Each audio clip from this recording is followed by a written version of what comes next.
नमस्कार किसान भाइयों, आप देख रहे हैं कृषि दर्शन। मैं हूं आपके साथ सुनील विश्वकर्मा।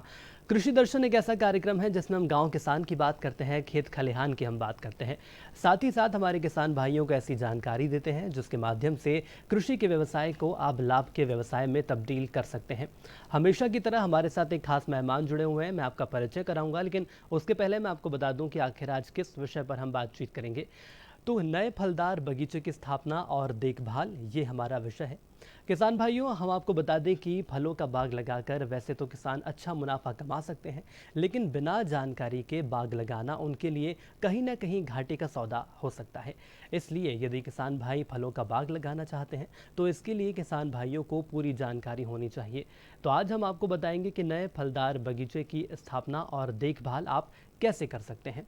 दरअसल किसान भाइयों, ज़्यादातर फलों के पेड़ लंबे समय के लिए होते हैं, इसलिए बाग इस तरह लगाएं ताकि उनसे फ़ायदा किसान भाइयों को मिलता रहे, वो देखने में अच्छा लगे, देखभाल में खर्च भी कम हो, पेड़ स्वस्थ रहें और बाग में मौजूद साधनों का पूरी तरीके से इस्तेमाल हो सके। तो इसी विषय पर आज हमें जानकारी देंगे हमारे साथ कृषि वैज्ञानिक जुड़े हुए हैं, विशेषज्ञ डॉक्टर मुकुल कुमार। आप कृषि विज्ञान केंद्र रायसेन से हमारे बीच मौजूद हैं। तो आइए किसान भाइयों, सीधे डॉक्टर मुकुल कुमार के पास चलते हैं और जानते हैं कि आखिर फलदार बगीचे कैसे लग सकते हैं। किसान भाइयों नमस्कार, मैं डॉक्टर मुकुल कुमार, कृषि विज्ञान केंद्र रायसेन से। जैसा कि अब बरसात का समय शुरू हो चुका है और हमारे किसान भाई नए नए पौधों पे, नए नए फल बगीचों में नए कलम के पौधे तैयार कर रहे हैं या फिर कोई अपने मातृ वृक्ष से नया पौधा तैयार कर रहे हैं। तो उसके लिए किसान भाइयों को ये आवश्यक है कि उनके खेत पर अगर कोई मातृ वृक्ष है या मातृ पौधा है और बहुत अच्छी किस्म का पौधा है और उसमें वो नया पौधा तैयार करना चाहते हैं, तो उसके लिए अमरूद या नींबू या संतरा या मौसम्बी, इन सारे जो ये ग्रुप के पौधे हैं उसमें एक तकनीक होती है गूटी तकनीक, जिसको एयर लेयरिंग कहते हैं। इस तकनीक से हमारे किसान भाई बहुत कम समय में अपना मातृ वृक्ष की तरह पौधा तैयार कर सकते हैं। क्योंकि कलम के द्वारा भी पौधा तैयार होता है, लेकिन कलम का पौधा तैयार होने में 1 से 1.5 साल लगता है, जबकि गूटी के द्वारा मात्र 45 दिन में पौधा तैयार होता है। तो आज हम बात करते हैं कि गूटी अमरूद में किस तरीके से बनाई जाती है। तो उसके लिए हमें एक सिकेटियर की ज़रूरत पड़ती है, जिसको हम उसको काटने के लिए शाखा को या उसके गूटी को बनाने के लिए यूज़ करते हैं। और एक स्पोगम ग्रास होता है जो जिसको बाज़ार में उपलब्ध मिलती है। अगर कुछ किसान भाई उस घास को नहीं ले पाते तो केंचुए की खाद और किसी पेड़ के नीचे की मिट्टी, उन दोनों को मिश्रण करके उस पर वो लगा सकते हैं और उससे वो नई एक कलम तैयार कर सकते हैं, नया पौधा तैयार कर सकते हैं। तो उसका तरीका, जो हमारा 1 साल पुराना शाखा होती है उस पौधे पर, तो उसे हम सेलेक्ट करते हैं और एक शाखा, एक जो उसमें नोड होती है, एक नोड से दूसरे नोड की जो दूरी है उस दूरी को सेलेक्ट करते हुए उस पर हमें एक राउंड कट लगाते हैं और उसके एक नीचे वाले साइड में राउंड कट लगाते हैं और एक शार्प कट उसके बीच में हम इस तरीके से लगाते हैं जिससे उसकी पूरी शाखा साइड में पूरी निकल जाए। और ये वाली जो शाखा है वो पूरी की पूरी हम इसको रिमूव कर देते हैं। जो एक नोड से दूसरे नोड की बीच की शाखा है, उस शाखा को आप पूरी की पूरी रिमूव करते हैं। और रिमूव करने के बाद जो इस तरीके से ये रिमूव हो जाती है पूरी, और जब नीचे वाली एपीकार्प उसमें बच जाती है तो एपीकार्प पर जो मैंने बताया था कि ये आपको दिखाई दे रहा होगा, इस तरीके से पूरी शाखा को इसको रिमूव कर लेते हैं, एक नोड से दूसरे नोड के बीच की दूरी। तो इस पे हम या तो बाज़ार में उपलब्ध स्पेगम ग्रास लगा सकते हैं या किसी वर्मी कंपोस्ट, जो केंचुए की खाद होती है, ये केंचुए की खाद है, और किसी पेड़ के नीचे की मिट्टी, उसको दोनों का मिश्रण करके उसे हम पूरी तरह से मिक्स कर लेते हैं। और मिक्स करने के बाद इसमें इस तरीके से पूरा कटे हुए पार्ट को इसे हम पूरा कवर कर लेते हैं। और कवर करने के बाद इसमें हम ये जो हमारी 20 से 25 माइक्रोन मोटी पन्नी होती है, उस 20 से 25 माइक्रोन मोटी पन्नी को इसको हम बांध देते हैं। और बांधने के बाद दोनों हिस्सों को इस तरीके से बांधते हैं, नीचे वाला और ऊपर वाला, कि उसमें ऊपर से भी पानी न जा पाए और नीचे से भी पानी न जा पाए। इसमें आपको ये दिखाई दे रहा होगा कि हमने ऊपर से भी इसको बांधा है और नीचे से भी बांधा है, क्योंकि अगर इसमें ऊपर से पानी गया तो इसमें रूट इनिशिएशन नहीं होगा, नीचे से अगर उसमें पानी गया तो रूट इनिशिएशन नहीं होगा। क्योंकि किसान भाइयों को ये ध्यान देने की आवश्यकता है कि 1 साल पुरानी शाखा को हम सेलेक्ट करना है, 20 माइक्रोन मोटी पन्नी लेनी है और पेड़ के नीचे की मिट्टी और केंचुए की खाद, जिसे वर्मी कंपोस्ट बोलते हैं, वो लेनी है। और इसको आप एक नोड से दूसरे नोड की दूरी को आप रिमूव करना है, उसकी बार को, खाल, उसकी छाल को, और उस पर उस मिट्टी को लगाते हुए पन्नी से कवर करना है। और पन्नी से कवर करने के बाद इसे धागे से आपको दोनों हिस्से में बांध देना है। अब इसमें हमें 35 से 40 दिन बाद अगर हम काली पन्नी लगाइए तो इसे हम छू के आइडिया लगा सकते हैं कि कुछ इसमें जड़ें निकलनी प्रारंभ हो जाती हैं। अगर हमने पारदर्शी पन्नी लगाई है, सफ़ेद पन्नी लगाई है, तो इसमें उसकी जड़ों को हम स्वतः ही दूर से दिखाई दे जाती हैं, दूर से ही देख लेते हैं। तो 35 से 45 दिन बाद जब इसमें जड़ निकल जाए तो इसके ऊपर वाले हिस्से से हम इसको शाखा को काटते हैं, और यहाँ से काटते हुए इस पूरे पोर्शन को हम यहाँ से काटते हुए इस तरीके से ये हमारी गूटी तैयार हो जाती है 45 दिन बाद। और हम इसके पूरे पत्ते को रिमूव करने के बाद इसे किसी पन्नी या पॉलीथीन या मिट्टी में लगा देते हैं, और ये 45 दिन बाद इस तरीके से तैयार होके आप किसी पन्नी में लगा देते हैं। और लगाने के बाद ये 25 से 30 दिन बाद पूरा पौधा तैयार हो जाता है, और इस तरीके से ये 1.5 महीने का पूरा पौधा तैयार हो जाता है। और इसे आप उसी साल, जिस साल आपने ये गूटी तैयार की है, अपने मेन खेत में इसे लगा सकते हैं। क्योंकि अगर कलम से तैयार किया हुआ पौधा होगा तो इसके इस स्थिति तक पहुंचने के लिए आपको 1.5 साल का समय लगेगा, जबकि गूटी में यहाँ तक पहुंचने के लिए मात्र आपको 3 महीने का समय लगता है, जो मेन खेत में लगाने के बाद अगले साल इसमें फूल और फल आ जाता है। ये गूटी का एक करैक्टर भी होता है, जो एयर लेयरिंग से पौधा तैयार किया जाता है, उसमें 1 या 2 साल में इसमें फूल आना प्रारंभ हो जाता है और फल आ जाते हैं। चूँकि वैज्ञानिक रूप से हम पहले साल में फल नहीं लेते, दूसरे साल में हम फल लेते हैं। तो ये गूटी के द्वारा तैयार किया पौधा किसान भाई एक बहुत आसानी से पौधा तैयार कर सकते हैं, और बिना किसी ज़्यादा पैसा खर्च किए नर्सरी में जाते हैं किसान भाई, बहुत अधिक महंगा पौधा लाते हैं, तो उस महंगे पौधे से बचते हुए किसान भाई चाहे संतरा हो, नींबू हो, मौसम्बी हो, अमरूद हो, गूटी का पौधा तैयार कर सकते हैं। यहाँ ध्यान देने वाली आवश्यकता है किसान भाइयों को कि गूटी का पौधा तैयार करते वक्त जिस शाखा को आप सेलेक्ट कर रहे हैं, उस शाखा का नीचे वाला हिस्सा लगभग 20 से 25% हिस्सा आपको छोड़ना है, और ऊपर वाला जो हिस्सा इसका है लगभग ये 20 से 25% हिस्सा ये भी छोड़ना है। तो नीचे का 20 से 25% हिस्सा और ऊपर का 20 से 25% हिस्सा, ये दोनों छोड़ते हुए बीच के स्थान को आपको सेलेक्ट करते हुए इस पे आपको गूटी बनानी है। और एक साधारण रूप से किसान भाई अगर 1 साल पुरानी शाखा को नहीं समझ पाता, तो हाथ की जो छोटी उंगली होती है उसकी मोटाई की जो शाखा अमरूद के पौधे पर होती है, उस शाखा को सेलेक्ट करते हुए उस पर हम एक नया पौधा तैयार कर सकते हैं। क्योंकि जो बहुत छोटी शाखा होती है या 3 महीने या 6 महीने पुरानी होती है, उस पर नया पौधा तो तैयार हो जाता है, उस पर जड़ें तो आ जाती हैं, रूट इनिशिएशन तो हो जाता है, लेकिन वो पौधा जैसे ही आप खेत में लगाते हैं या उसका पौधे से काटने के बाद पन्नी में लगाते हैं, तो उसकी जड़ों का विकास न होने के कारण वो पौधा सूख जाता है। इसीलिए हमारे किसान भाइयों को चाहिए कि 1 साल पुरानी शाखा पर गूटी को लगाना है, और अगर उसे और अच्छा सुगम बनाना है और 80% उसमें कामयाबी लेनी है, तो एक पाउडर आता है IBA, इंडोल ब्यूटेरिक एसिड, जो जैसे ही हमने उसके बीच के हिस्से को रिमूव किया, उसकी एक बड से दूसरे बड की दूरी की शाखा को अलग किया, उस पर जो सफ़ेद पाउडर होता है इंडोल ब्यूटेरिक एसिड IBA, उस पाउडर को थोड़ा सा लगा देते हैं और लगाने के बाद उसके ऊपर स्पेगम ग्रास या पेड़ के नीचे की मिट्टी और केंचुए की खाद दोनों को मिक्सचर लगा के पन्नी बांध देते हैं। तो उससे हमारा जो पाउडर से जो रूट इनिशिएशन होता है बहुत जल्दी हो जाता है, फास्ट हो जाता है।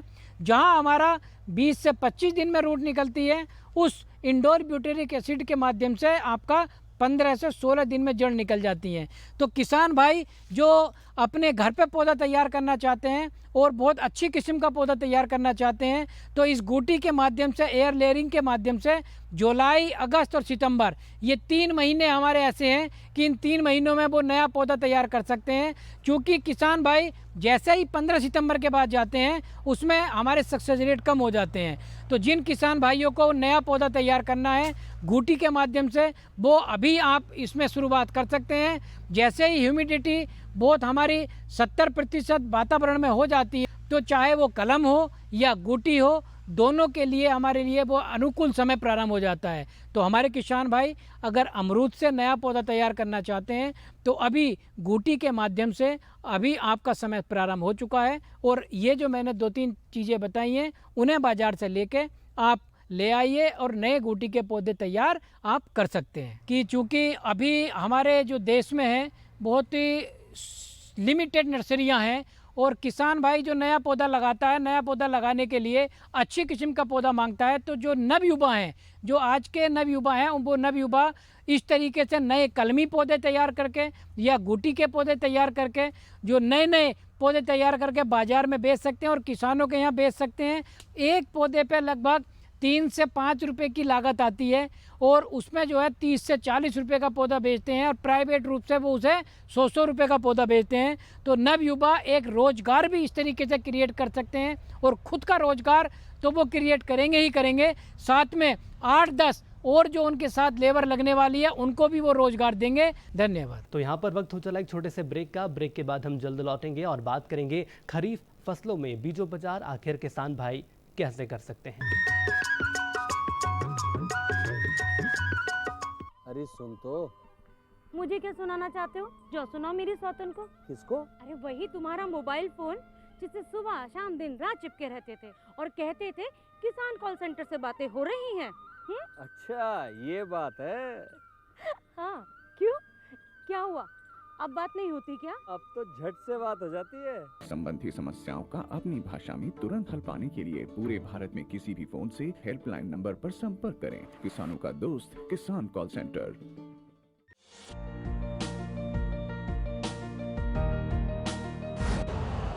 यूरिया का स्वदेशी उत्पादन 70 लाख टन बढ़ाने के लिए 6 उर्वरक संयंत्रों का उद्धार किया जा रहा है। FCIL के गोरखपुर, सिंदरी, तलचर और रामागुंडम संयंत्र, HFCL की बरौनी इकाई और BVFCL की नामरू फोर्थ। सोने पर सुहागा ये है कि देश में अब बनेगा सिर्फ नीम लेपित यूरिया, क्योंकि इससे होगा किसानों का फायदा ही फायदा। अनाज का उत्पादन 10% तक बढ़ेगा।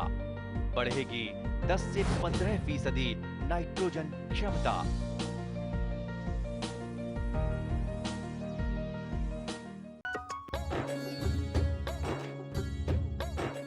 ब्रेक के बाद एक बार फिर किसान भाइयों आप सभी का स्वागत है और आज हम बात करने वाले हैं खरीफ फसलों में बीजोपचार की।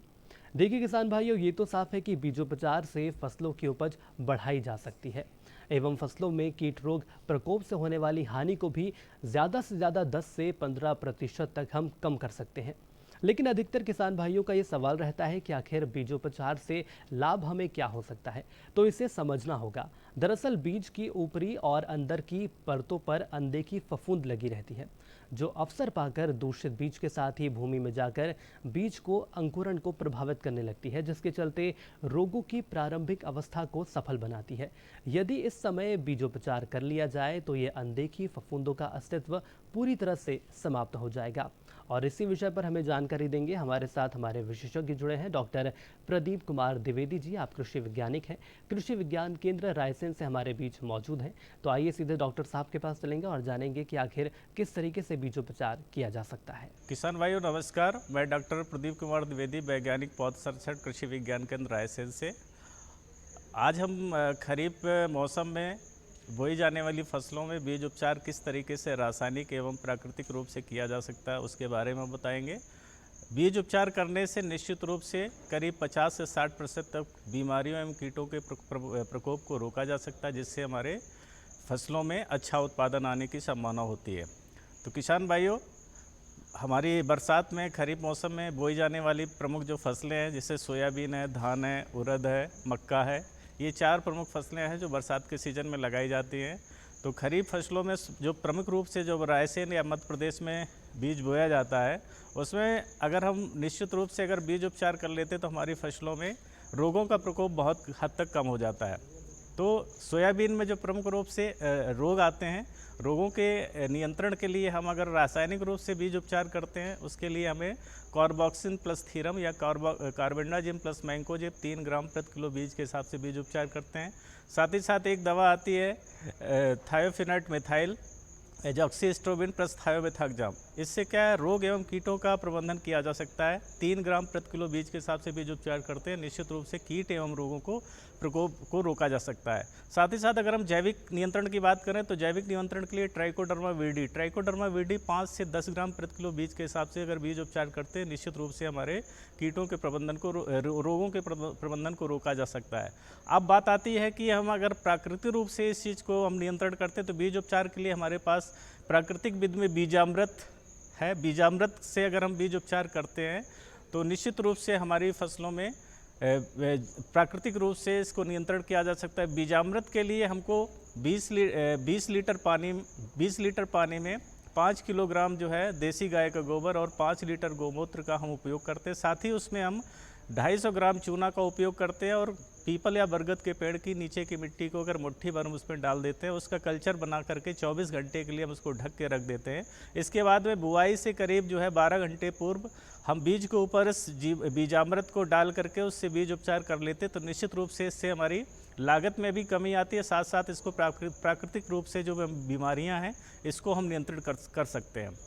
अब बात आती है कि जब खड़ी फसलों में रोगों का प्रकोप होता है उस समय हम किस तरीके से कि रोगों और कीटों को हम रोक सकते हैं। तो हम जैसे सोयाबीन में हम बात करते हैं कि सोयाबीन में खड़ी फसल पे कुछ पत्ती खाने वाले कीट, कुछ रोगों का प्रकोप देखने को मिलता है। तो प्रमुख रूप से जो हमारी सोयाबीन की फसल में कहीं गर्डल बिटल है, तना मक्खी है, स्टेम फ्लाई है, इस प्रकार के कीटों का प्रकोप होता है। तो पत्ती खाने वाले कीटों के नियंत्रण के लिए अगर हम रासायनिक दवाइयों का इस्तेमाल करते हैं, उसमें जैसे क्लोरेंटा नीलीपोर 18.580 उसको हम 150 ml प्रति हेक्टेयर के हिसाब से 500 लीटर पानी में घोल बना के छिड़काव करते हैं, निश्चित रूप से पत्ती खाने वाले कीटों पर नियंत्रण किया जा सकता है।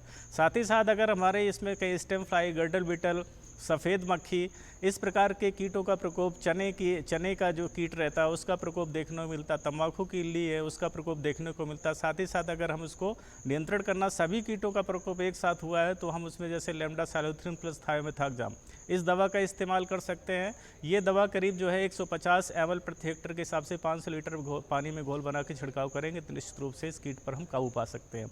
अब बात आती है कि अगर इसको हम प्राकृतिक रूप से नियंत्रण करेंगे तो प्राकृतिक रूप के लिए इसमें नियंत्रण के लिए यहाँ पर जैसे नीमास्त्र है, नीमास्त्र को बना सकते हैं। नीमास्त्र में नीम की पत्ती या निमौली जो है 5 किलोग्राम, इसके बाद में 100 लीटर जो है उसमें पानी में 10 लीटर गोमूत्र को मिला करके उसको हम एक साथ मिला लेते हैं और उसको हम बॉयल कर लेते हैं, उबाल लेंगे। उबालने के बाद में छान करके इसको हम 15 लीटर की टंकी में अगर हम 1 लीटर मिलाते हैं उससे हम छिड़काव करते हैं, निश्चित रूप से प्राकृतिक रूप से इसको नियंत्रित किया जा सकता है। साथ ही साथ अगर हम इसको जैविक रूप से अगर नियंत्रण करें तो हम जैसे फेरोमोन ट्रैप लगा सकते हैं, उसमें जैसे चने की इल्ली है और इसके बाद तम्बाकू की इल्ली है उसको हम ट्रैप में पकड़ सकते हैं, लाइट ट्रैप लगा सकते हैं, टी आकार की खूंटियाँ लगा सकते हैं। बैसिलस थोरिजेंसिस एक जीवाणु जो है आता है उसको हम बैक्टीरिया रहता है इसका हम स्प्रे कर सकते हैं। बैसिलस थोरिजेंसिस 1 किलोग्राम प्रति हेक्टेयर के हिसाब से 500 लीटर पानी में घोल बना के छिड़काव करेंगे तो जितने भी पत्ती खाने वाले कीट हैं, तम्बाकू के लिए, चने के लिए, इस पर भी हम काबू पा सकते हैं। साथ ही साथ अगर इस पर हम फफूंदनाशक जैसे ब्यूवेरिया बैसियाना आता है, बायोफंजीसाइड जिसको हम कहते हैं, इसका भी 1 किलोग्राम पाउडर अगर हम 500 लीटर पानी में घोल बना के छिड़काव करेंगे तो 1 हेक्टेयर की फसलों पर जो भी पत्ती खाने वाले कीट हैं, तम्बाकू के लिए, चने के लिए, इस पर भी हम काबू पा सकते हैं।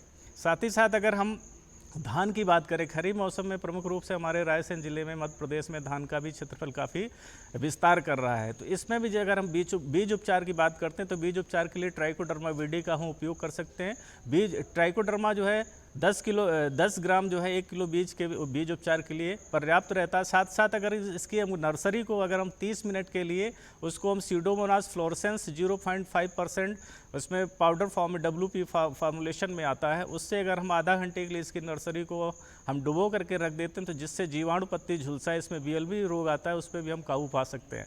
साथ ही साथ अगर खड़ी फसल पर रोगों का प्रकोप देखने को मिलता है तो उसके लिए हम प्राकृतिक रूप से भी हम इसको नियंत्रित कर सकते हैं।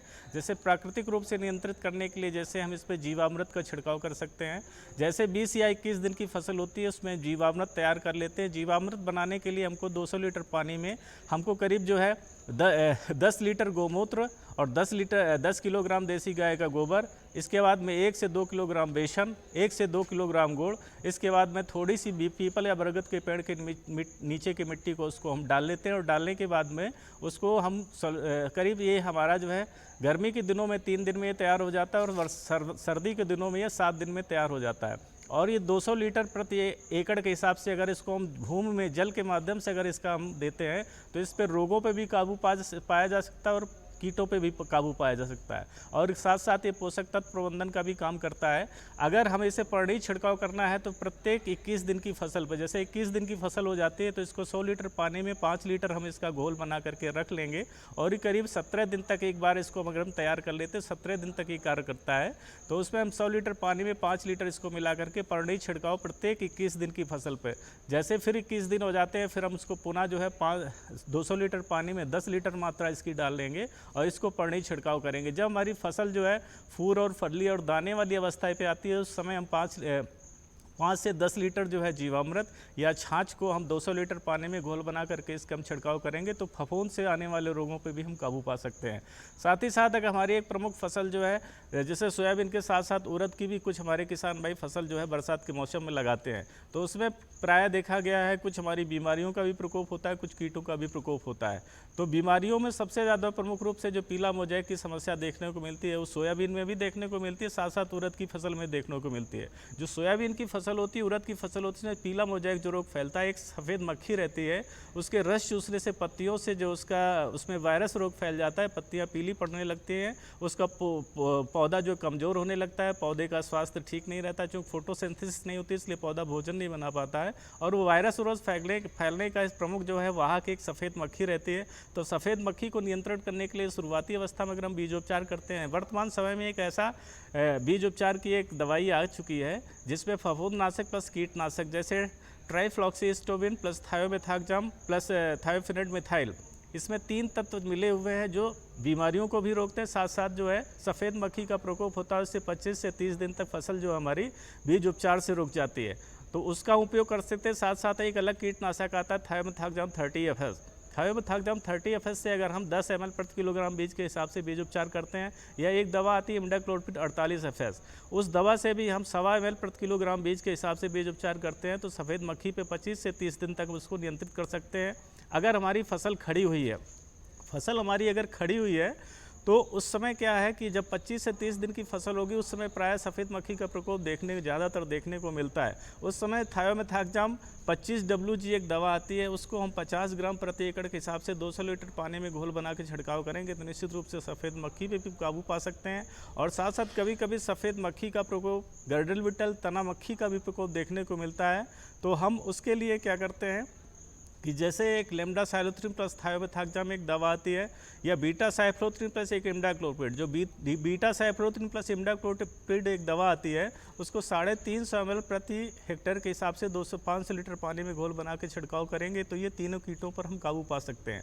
अगर और इसके बाद लेमडा साइलोथ्रिन प्लस थायोमेथाक्जाम जो दवा आती है उसे 150 ml प्रति हेक्टेयर के हिसाब से 500 लीटर पानी में घोल बना के छिड़काव करेंगे तो निश्चित रूप से तना मक्खी और सफ़ेद मक्खी पे तीनों पे हम कीटों पे नियंत्रण पा सकते हैं। अब बात आती है कभी कभी इसमें रोगों का प्राय प्रकोप देखने को मिलता है, जैसे चारकोल रॉट, कॉलर रॉट और साथ साथ एंथ्रेक्नोज, पार्ट ब्लाइट, इस तरीके राइजोक्टोनिया, एरिल ब्लाइट की समस्या देखने को मिलती है। तो अगर हम कभी इस तरीके की समस्या प्राय देखने को मिलती है, जैसे हेक्साकोनाजोल 5% EC एक दवा आती है, इसको हम 400 ml प्रति एकड़ के हिसाब से 200 लीटर पानी में घोल बना के छिड़काव करेंगे तो निश्चित रूप से इन रोगों पे भी हम काबू पा सकते हैं। साथ ही साथ पायरोक्लिस्टोबिन एक दवा आती है 300 ml प्रति हेक्टेयर के हिसाब से, उसको हम घोल बना करके छिड़काव करेंगे तो इससे हम रोगों पर भी नियंत्रण पा सकते हैं। अब कुछ प्रमुख रूप से धान में जो कीट एवं रोगों का प्रकोप देखने को मिलता है, धान में भी कुछ प्रमुखता से रोग दिखाई देते हैं, तो उसके नियंत्रण के लिए अगर हमें परड़ी छिड़काव करना, रोगों के नियंत्रण के लिए ट्राइफ्लॉक्सीस्टोबिन प्लस टैबिकोनाजोल एक दवा आती है, उसका हम उपयोग 150 ग्राम प्रति हेक्टेयर के हिसाब से छिड़काव करेंगे तो निश्चित रूप से रोगों पर भी काबू पा सकते हैं। अगर रस चूसक कीटों का प्रकोप देखने को मिलता है, पायोमेट्रिजिन और थायोमिथाक्जाम, पायोमेट्रिजिन एक दवा आती है, उसको 200 ml जो है प्रति एकड़ के हिसाब से 200 लीटर पानी में घोल बना के छिड़काव करेंगे तो निश्चित रूप से रस चूसने वाले कीटों पे भी हम काबू पा सकते हैं। तो इस प्रकार से किसान भाई हमारे द्वारा जो ये समसामयिक कीट एवं रोगों के नियंत्रण के लिए दवाइयाँ बताई गई, उसका आप उपयोग करेंगे तो निश्चित रूप से आप अपनी फसलों पे, रोगों पे, कीटों पे काबू पा सकते हैं। किसान भाइयों, जैसे हम ब्रह्मास्त्र की बात करते हैं, इसमें नीम की पत्तियों का एक घोल है, कई सारी पत्तियां इसमें डाली गई हैं जो हमारे कीटों के नियंत्रण के लिए उपयोग में लाते हैं। ये नीमास्त्र की हम बात करते हैं, इसमें नीम की पत्ती, देसी गाय का गोबर और गौमूत्र की हम बात कर रहे हैं, तो ये कीटों पर काबू पाया जा सकता है, इसमें नियंत्रित किया जा सकता है। जीवामृत की बात करते हैं, ये पोषक तत्व प्रबंधन के लिए काम करता है, इसमें गाय का गोबर, गौमूत्र और गुड़ और बेसन की आवश्यकता पड़ती है। ये बीजामृत की बात करते हैं, बीज के लिए अमृत का काम करता है, बीज उपचार के काम में आता है, इसमें देसी गाय का गोबर, गौमूत्र और चूने की आवश्यकता पड़ती है और कुछ हमको पानी की आवश्यकता है, पीपल या बरगद के पेड़ के नीचे की मिट्टी की आवश्यकता पड़ती है। ये घन जीवामृत है, ये भी पोषक तत्व के लिए प्रबंधन के लिए कार्य करता है। इसमें जो खाद के रूप में देसी गाय का गोबर, गौमूत्र और बेसन की आवश्यकता पड़ती है, दलहनीय फसलों के आटा की आवश्यकता पड़ती है। ये पंचगव्य है, ये हमारे कीट एवं रोगों के नियंत्रण के लिए, पोषक तत्व प्रबंधन के लिए आवश्यक है। इसमें गाय का गोबर, गौमूत्र, दूध और दही की आवश्यकता पड़ती है। कभी कभी हम घी का भी उपयोग कर सकते हैं। इसी प्रकार से अग्नेयास्त्र भी है, जिसमें तंबाकू का पाउडर है, लहसुन है, हरी मिर्च है, ये भी जो है हमारा कीट नियंत्रण के लिए कार्य में उपयोग किया जाता है। इसी के साथ किसान भाइयों, कृषि दर्शन के आज के अंक में इतना ही। मुझे इजाज़त दीजिए, अगली बार फिर रूबरू होंगे एक नए विषय के साथ, नए विशेषज्ञ के साथ, और जानेंगे कि आखिर कृषि को लाभ के व्यवसाय में तब्दील करने के लिए और कौन कौन से खास महत्वपूर्ण बिंदु हैं जिस पर किसान भाइयों को ध्यान देना चाहिए। नमस्कार।